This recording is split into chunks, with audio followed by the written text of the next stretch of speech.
Hey everyone, I'm Yasmin and I want to share a story that sheds light on my incredibly entitled and eccentric mother-in-law, Jessica. My husband Kai suggested sharing this tale because he enjoys reading them from time to time. Before you find it odd, let me clarify that he's well aware of his mother's eccentricities, having been her first victim. Kai's upbringing involved Jessica, who divorced his father shortly after his birth. He experienced her craziness firsthand and distanced himself as much as possible. Unfortunately, Jessica's poor taste in men persisted, leading to another abandonment by Kai's father. While Kai's father paid child support initially, he later terminated his rights. I've never met the man and have no desire to. Claiming to have single-handedly raised Kai, Jessica exploited him to extract money from her family for an extended period. When they grew weary of supporting her, she found a job but continued to siphon money from Kai. During his teenage years, Jessica coerced him into working, all the while pocketing his earnings until he turned 18. Recognizing the need to break free, Kai took out student loans and secured a scholarship for college. That's where we crossed paths. Kai shared the harrowing stories of his mother's behavior, and I couldn't help but be furious on his behalf. I questioned how he could still be in contact with her. He explained, "I was raised by a narcissist. She conditioned me to believe that taking care of her is my responsibility." Distressed by Kai's situation, I used my savings to kickstart his therapy. Although initially resistant, Kai eventually embraced the process, gaining confidence and slowly standing up to his manipulative mother. Recognizing the positive changes, I continued supporting him. Unsurprisingly, Jessica never liked me. During our first meeting, she accused me of being a gold digger who poisoned her son against her. I defended myself, highlighting that I used my money to help Kai access therapy. Over the years, Kai and I graduated, got married, and secured good jobs. Despite working hard for our success, Jessica persisted in her financial demands. She eventually got married to a disrespectful man named Frank, and Kai reluctantly agreed to rent her an apartment. When we bought a house, she expressed her satisfaction, stating, "Heave, I'm so happy that you finally bought a house. I was getting tired of living in an apartment." "So when can Frank and I move in?" "Excuse me, what are you talking about?" "Well, I'll be moving into your house with Frank. That's what I'm saying. Why should I live in an apartment when you are housing your wife for free?" "Jessica, we both bought this jointly. I literally co-own this place with Kai. I don't live here for free. You are the one who lives in the apartment for free since Kai pays the rent." "Watch your mouth, Jasmine. I don't tolerate disrespect from anyone. I'm talking to my son about his house. I didn't ask you anything. I have the right to talk since it's also my house you are talking about. You're not staying with us, and neither is Frank. That's for my son to decide, and he knows that it's his responsibility to take care of me." "I'm already taking care of you, Mom. You don't get to move into my house to raise me. That's not how it works, and there is no chance of an argument, so don't even try." "You're acting like an entitled brat, Keith. Your mom worked hard to raise you, and you need to take some responsibility for her. Now, be a good son and give us a copy of your keys so that we can move in." "You don't get to say what I do with my house keys, Frank. Neither of you is even getting a copy of our keys. I'll say this for the last time, you two will not be moving into our house. That's it." You would think that's the end of it. Well, it isn't. For days, Frank and Jessica kept harassing us and guilting us. Jessica even said some horrible things to me because she thought I was manipulating Keith and making him abandon her. It was funny at first, but soon we got fed up. One day, Kay went to their apartment to drive it into their heads that they wouldn't be moving in. We thought our point got across since we stopped hearing from them. Problem solved. Well, not quite. A month after we moved into our house, we had a small vacation coming up. After saving for years, we finally decided to go on a break to celebrate our house purchase. It was supposed to be a relaxing vacation for the two of us by the beach. We both took time off and decided to take things easy for that week. We flew there and had a blast from the first day itself. But as evening came, something shocking happened. I got a notification from the Ring camera on my house's door. Yes, we did set up surveillance cameras before we went on vacation since we didn't ask anyone to house sit. We thought that it would be important. Now, I had no idea who would even show up at the door. The neighborhood is pretty safe, and we have lived there before. Hardly anything ever happened there, so I was curious why there was so much activity at the house. I opened my phone to see what the hell was going on there. What I found in the live camera footage shocked me. There I saw my dear mother-in-law Jessica and her new husband Frank moving into our freaking home. Yes, they somehow got into our house and brought 12 bags of clothes. Literally 12 freaking bags. They were moving into the guest room and setting up everything there. Jessica even went into the kitchen to make herself some food. I was shocked and angry at what I was witnessing. I knew that I needed to tell Keith immediately. So I called him over and said, "Keith, I have some news. I think we need to talk about it right now. Right now." "What's so important, Yasmin? We're on vacation. I'm kind of not in the mood for any serious stuff today." "Trust me, Keith, I'm not in the mood to deal with horrible people either. But this situation is dire and needs our immediate attention. I'm afraid it's about your mother. Mom's making trouble again." "Oh God, what is it this time? Did she manage to break into our house or something?" From the look I gave Keith, it became apparent to him that he wasn't off the mark. His eyes immediately turned into saucers as he tried to make sense of the situation. I pulled out my phone and showed him what Jessica and Frank were doing. He was shocked and looked very angry at what he was seeing. I mean, his joke turned out to be the truth. His mom broke into our new house and was moving in furniture with her husband. Keith looked a little pissed off and said, "You can leave it to my mother to surprise me in the worst way possible. Looks like she didn't take the hint at all. We made it clear that day that she won't be living with us. I'm even surprised as to how she got the keys to our house. It just blows my mind. Her new husband is a sleazy guy, Yasmin. We both know that. I'm afraid he may have gotten his hands on our keys and made a copy. I wouldn't put it past him. We will need to go back and change the locks. That's the only way we can make sure that they don't budge into our house anytime they like. But what do we do about this current problem? Do you have something in mind?" "Look, I know they are your parents and all, but I really want to call the cops on them. What they are doing is illegal and downright scary. They can't be trusted anymore. Either calling the cops and getting no contact with them is the best solution possible." I gave Keith some time to turn the idea in his head.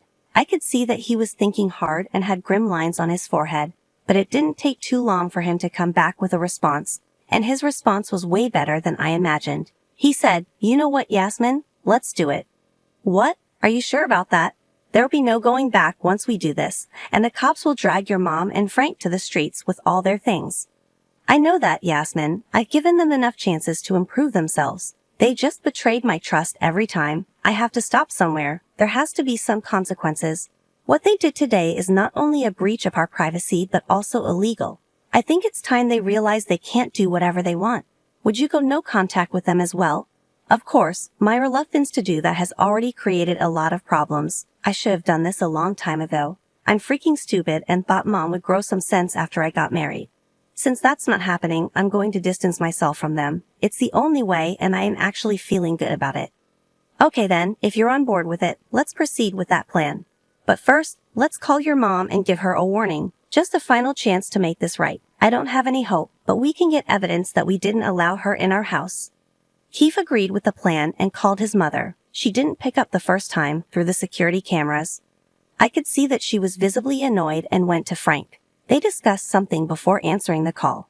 When we rang the second time, she put the phone on loudspeaker so that Frank could join in as well.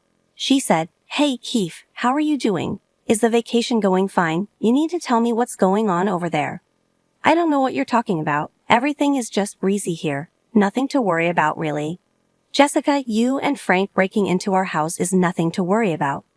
Jessica went quiet when I said that. On the security tapes, we could see that she tensed and looked at Frank again. I mean, Frank was better at fooling and manipulating people, so this was expected.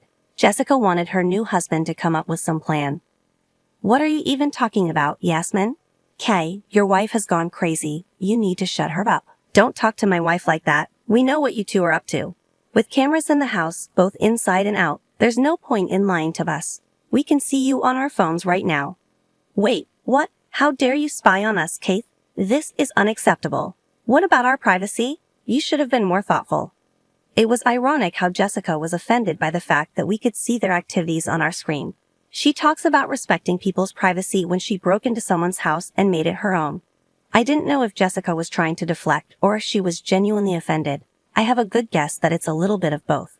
Her words sparked something in me, and I said, "That's rich coming from you, Jessica.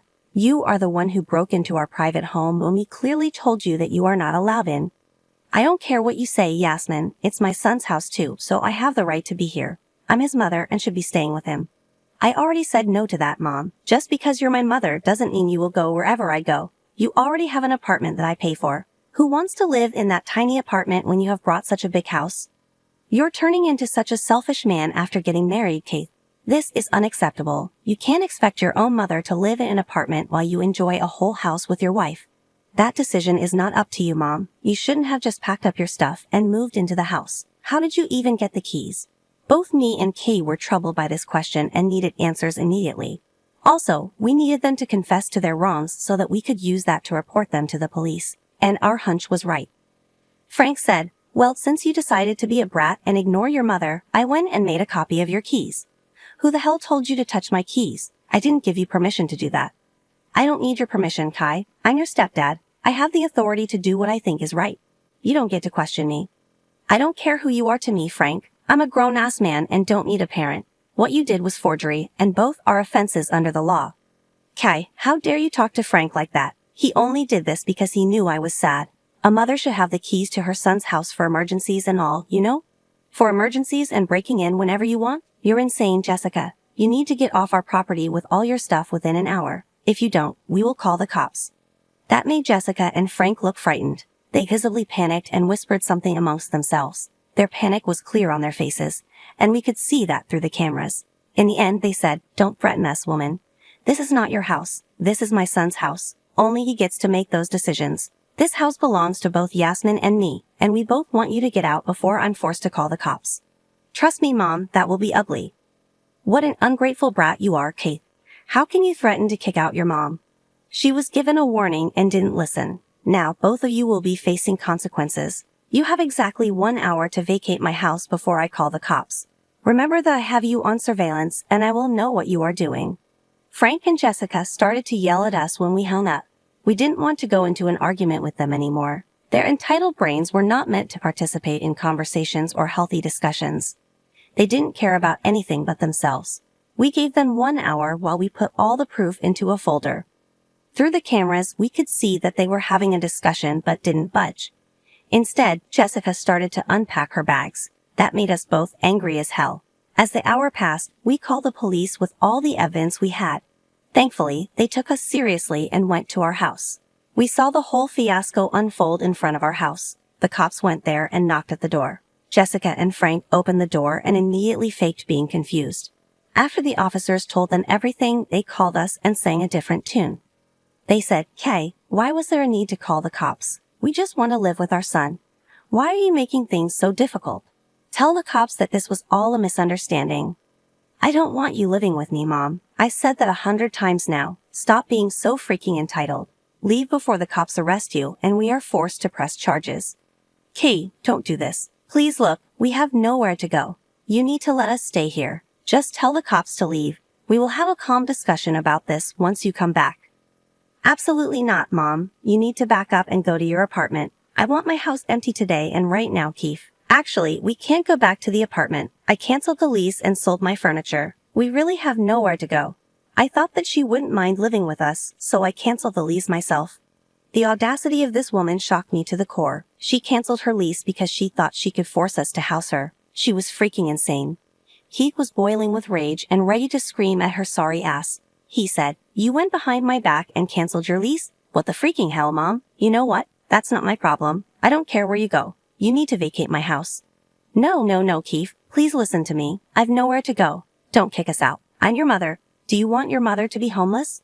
You made yourself homeless, Mom, since you don't want to stay in a rented apartment anymore. I won't give you rent money anymore. I'm freaking done. You can take your new man and figure out something for yourself. Get out of my house and don't try to contact me again. At this point, Jessica was literally crying and begging to make us hear her out. She even cried to me and brought up my dead mother to guilt me. They had the very opposite reaction than what she expected. Me and Key got so mad that we shouted at them and hung up. We immediately blocked the numbers because they crossed all our boundaries in one day and somehow made things worse than ever. The cops stayed back at the house and made sure that Jessica and Frank left. I called a mutual friend to help house it until we came back. She also assured me that she would call a locksmith to change our door lock the next day. She's a friend from college, and we trust her a lot. We knew that she would make sure our house was safe. She lived in an apartment, so it was easy for her to come to the house. Frank and Jessica left and went to God knows where. My guess is they spent the night at the hotel and bought new phone numbers to harass us. It didn't work. No relative took their side either because they knew Jessica well enough, and they didn't want to be in her drama.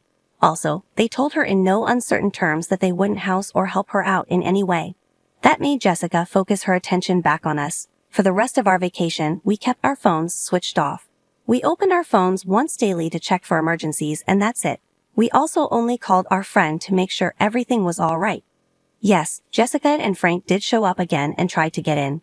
They left after the friend threatened to call the cops again. We are thinking of sending a cease and desist letter before they escalate their behavior. Thankfully, they didn't want to know why. When we got back from vacation, we found out that Frank had decided to leave Jessica. Why, you may ask? Because she couldn't house and feed him for free anymore. Jessica was devastated and begged her son to talk to her. She finally realized that she needed her son for money. He didn't soften at all. He stuck to the no-contact decision that is still in place today. The last we know from family is that Jessica rented a trailer and still works at the retail store with no hope of retirement in sight.